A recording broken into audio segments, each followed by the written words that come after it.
देखिए, अनुप्रिया पटेल ने बहुत ही घटिया बयान दिया था। ये लगभग 50,000 वोट से अनुप्रिया पटेल हार जाती। संगम लाल गुप्ता का हम उनको ले डूबा। राजा भैया का फैक्टर भी अनुप्रिया की वजह से उनके लोग नाराज हो गए, उनकी खिलाफत में आ गए। ये मोदी जी और योगी जी के नाम पर इनको वोट मिला है। उत्तर प्रदेश में राजा भैया ने मौन रह के भी लगभग 7 से 8 सीटों पे डायरेक्टली असर किया है। उनको ये समझना चाहिए कि राजा के घर में राजा का बेटा ही पैदा होता है, ईवीएम से जनसेवक पैदा होंगे। और सदियों सनातनी है, अब भाजपा को जो है वोट किए हैं।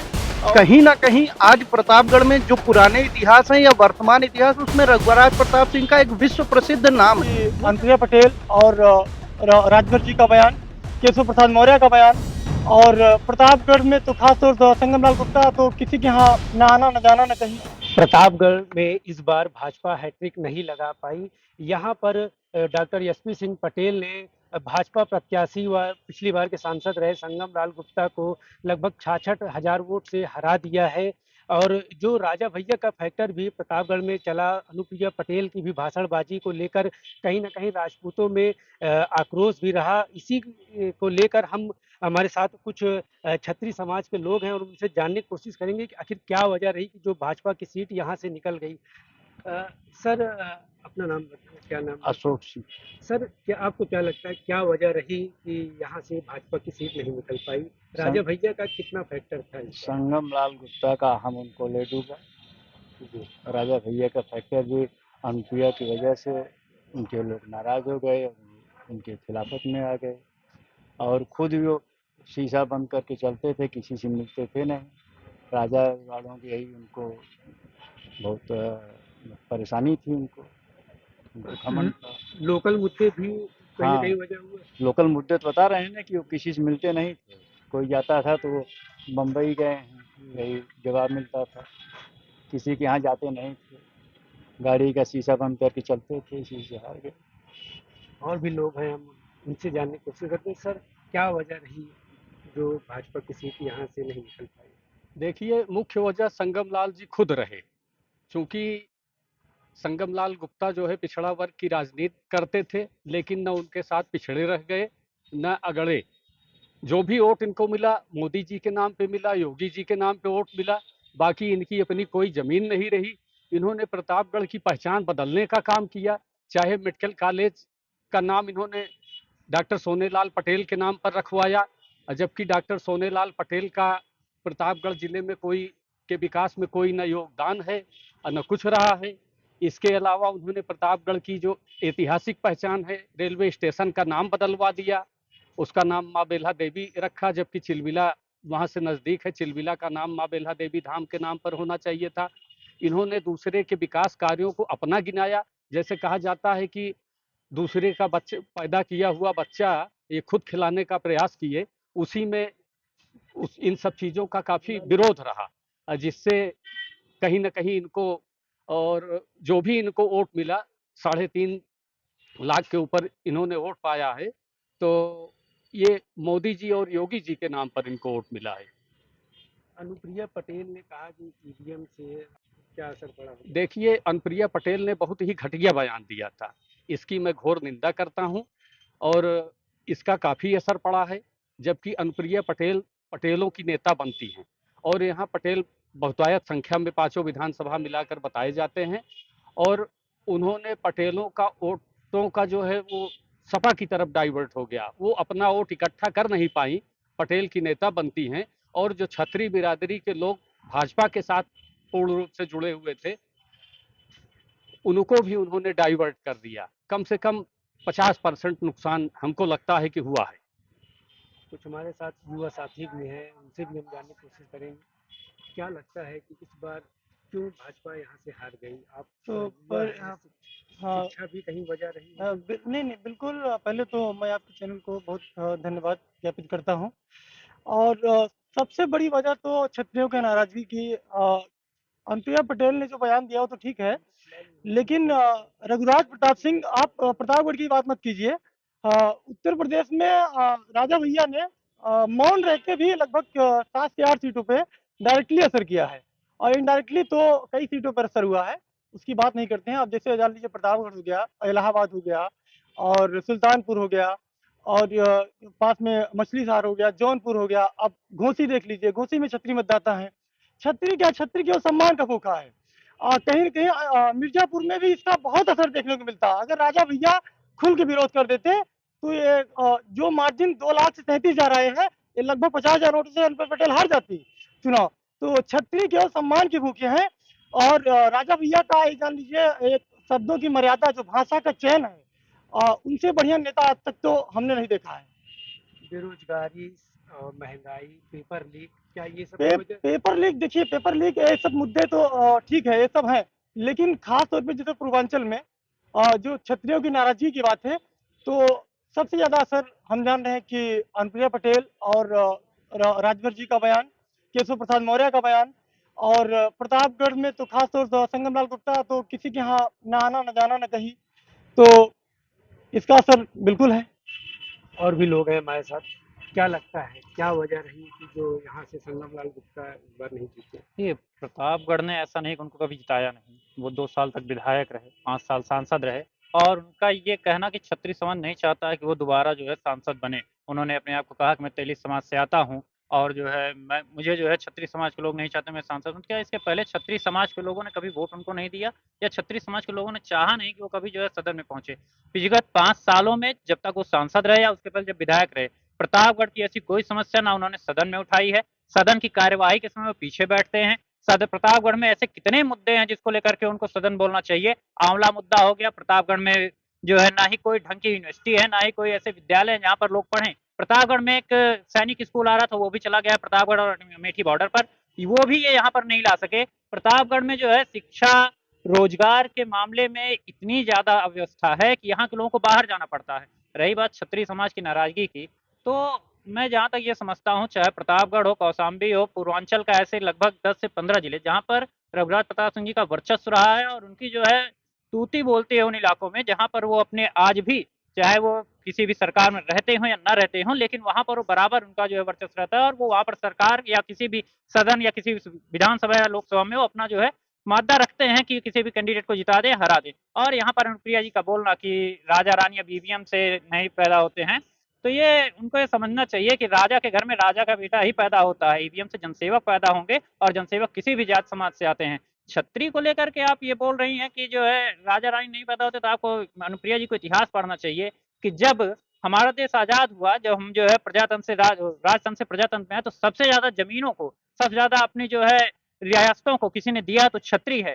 जगनिक ने कभी लिखा था आलखंड में कि 12 बरस ले कुकुर जीवे और 16 ले जियस यार, बरस 18 छत्री जीवे के आगेताधिकार। यानी कि अगर 18 साल तक का ज्यादा उम्र का कोई छत्री बालक जीवित रह जाता था तो उसके जो धिक्कार है। उसने कभी जो है युद्ध नहीं देखा है, उसने कभी जो है तलवार नहीं उठाई। और आप बात करती हैं कि जो है यहाँ पर राजा रानी जो है ईवीएम से नहीं पैदा हो, राजा रानी जो है यहाँ से हमको हरा देंगे, तो ये आपको सोचना चाहिए अनुप्रिया जी कि आप क्या बोल रही हैं। और आने वाले चुनाव में भी आप अगर इसी तरीके की भाषा शैली रखती हैं, और वो किसी भी पार्टी हो, भारतीय जनता पार्टी के सहायक दल के रहे हों या समाजवादी पार्टी रही या कोई भी दल रहा हो, जिसने भी क्षत्रिय समाज के प्रति लेकर के अपनी कोई भी ऐसी कुंठित विचारधारा प्रदर्शित की है, उसको तुरंत ही जवाब दिया गया है।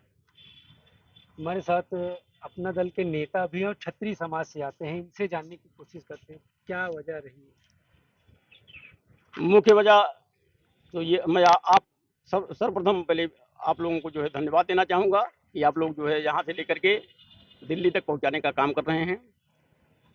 तो यहाँ पर ही नहीं, जहाँ हमारी जो भाजपा का जो ग्राफ गिरा उत्तर प्रदेश में, मैं तो ये जानने का प्रयास करूँगा कि हमारे मुख्यमंत्री माननीय आदित्यनाथ योगी जी और जो हमारे समाज के जो कार्यकर्ता हैं, उनकी बातों को ध्यान में न रखते हुए प्रत्याशियों को इस तरीके से उतार देना ये गलत है। और जहाँ भी जो भी जैसे राजा के भाजपा खिलाफ हों या एनडीए के जो भी गठबंधन के रहे हों, तो उनके कार्यकर्ता के उनको ध्यान में रखते हुए टिकट का बंटवारा करना चाहिए। मैं ये चाहता हूँ कि जो कार्यकर्ता हों, उनकी बातों को जो है ध्यान में रख करके हमारी सरकार, चाहे जो भी हमारी भाजपा सरकार बहुत ही अच्छी सरकार है। मोदी सरकार को धूमिल करने का काम किया गया है। जो भी धूमिल किए हों उन्हें जो है दंड दिया जाए। और जहाँ तक बात ये है कि अ, सांसद हमारे संगमलाल गुप्ता जी, इसके पहले हमारे पूर्व सांसद थे माननीय हरिवंश सिंह जी। उन्होंने यहाँ प्रतापगढ़ जनपद में बहुत ही अच्छा काम किए हैं। और रही बात यहाँ जो है भाई हम ही लोग जो है इस प्रयास बार करके कहाँ चूक हो गई? इस बार चूक हुई। हम लोग पूरा क्षत्रिय समाज, ब्राह्मण समाज, जो भी क्षत्रिय समाज के लोग थे, हम लोग सदियों सनातनी हैं और भाजपा को जो है वोटिंग किए हैं। और जहाँ तक बात यह है कि जो गड़बड़ी हुई उसमें जो है क्षत्रिय समाज नाराज क्यों हो गया, और यही नहीं, कई जिलों में नाराजगी हुई। कई उसका सिर्फ जिलों में नाराजगी की बात बताई जा रही है। एक साथी और हमारे साथ हैं। आपको क्या लगता है कि क्या वजह रही संगमलाल गुप्ता यहाँ से या भाजपा की सीट यहाँ से नहीं निकली? देखिए, संगमलाल गुप्ता जी कोई राजनैतिक करियर उनका नहीं रहा है, और संगमलाल जी लक बाई चांस जो है वो यहाँ के जनप्रतिनिधि बने, ये सर्वविदित है। और जब उन्हें ये दायित्व मिला तो वो किसी और मतांध में खो गए और वो सीधा टक्कर उनसे लेने लगे, जिसकी वजह से प्रतापगढ़ का अस्तित्व है, 7 रियासतें हैं, उसमें आजादी से लेकर अब तक जिस परिवार का योगदान रहा उनके खिलाफ ही खड़े हो गए। और रघुराज प्रताप सिंह कहीं ना कहीं आज प्रतापगढ़ में जो पुराने इतिहास हैं या वर्तमान इतिहास, उसमें रघुराज प्रताप सिंह का एक विश्व प्रसिद्ध नाम है।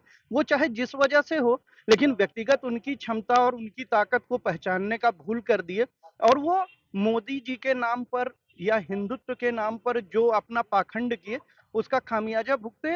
ये तो एक अलग विषय है एक छत्री होने के नाते, लेकिन अगर एक मैं मतदाता के रूप में बात करूं या यहाँ के एक जिम्मेदार नागरिक के रूप में बात करूं, तो विकास के नाम पर शून्य जनप्रतिनिधि हैं। विकास की इंग्लिश नहीं लिख पाएंगे। अगर उनसे डेवलपमेंट की बात की जाए, उनके कई सारे ऐसे उदाहरण हैं जो कि पब्लिक लगातार देख रही थी और अवसर पाई तो उन्हें वो सबक सिखाई जो कि उनके लायक था।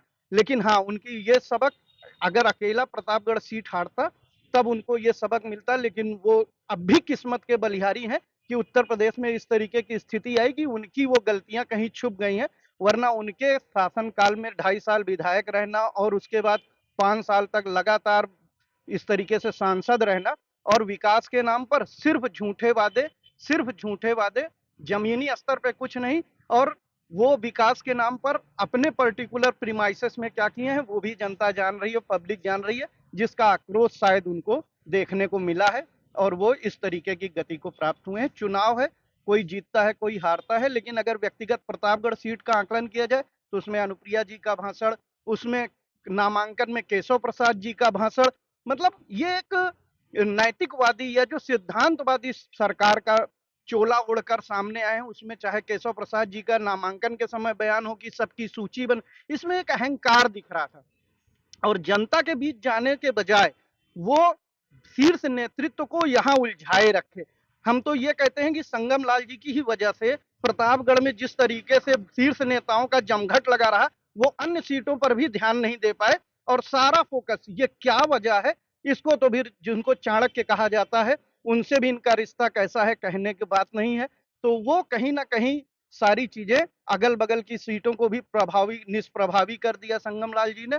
और परिणाम आज सबके सामने है कि हमारे माननीय नरेंद्र मोदी जी जिन्होंने देश के लिए स्वाभिमान के लिए काम किया, आज वो इस तरीके की सरकार जिसकी वो कल्पना नहीं किए थे, माननीय योगी आदित्यनाथ जी जो अपने एक वर्चस्व को लेकर उत्तर प्रदेश को एक नई दिशा लेकर जा रहे थे, उनको भी इस तरीके का सामना देखना पड़ा। तो उसमें निश्चित रूप से प्रतापगढ़ का बहुत बड़ा योगदान रहा और वो योगदान उनकी सफलता में नहीं रहा बल्कि असफलता में रहा। उसके पीछे का प्रमुख कारण यही कि प्रत्याशी अपने घमंड में, प्रत्याशी अपनी किस्मत में, प्रत्याशी अपने व्यवसायीकरण, निजी व्यवसायीकरण को इस तरीके से रूप दिशा दिया कि उसका बहुरूपियापन आज प्रतापगढ़ की जनता ने देख लिया और परिणाम सबके सामने है।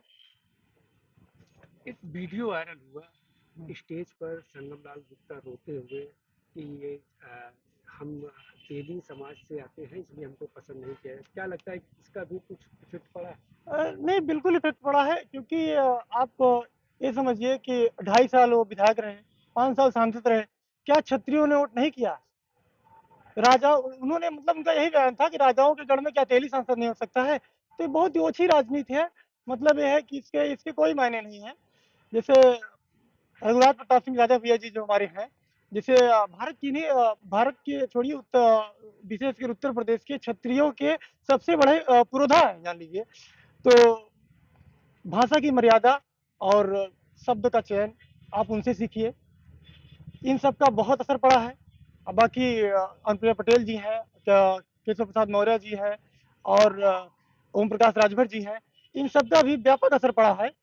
अब बाकी कहीं न कहीं सीट के बँटवारे में भी उत्तर प्रदेश में ख़ास तौर पे जो केंद्र की राजनीति यूपी से ही निकल के जाती है।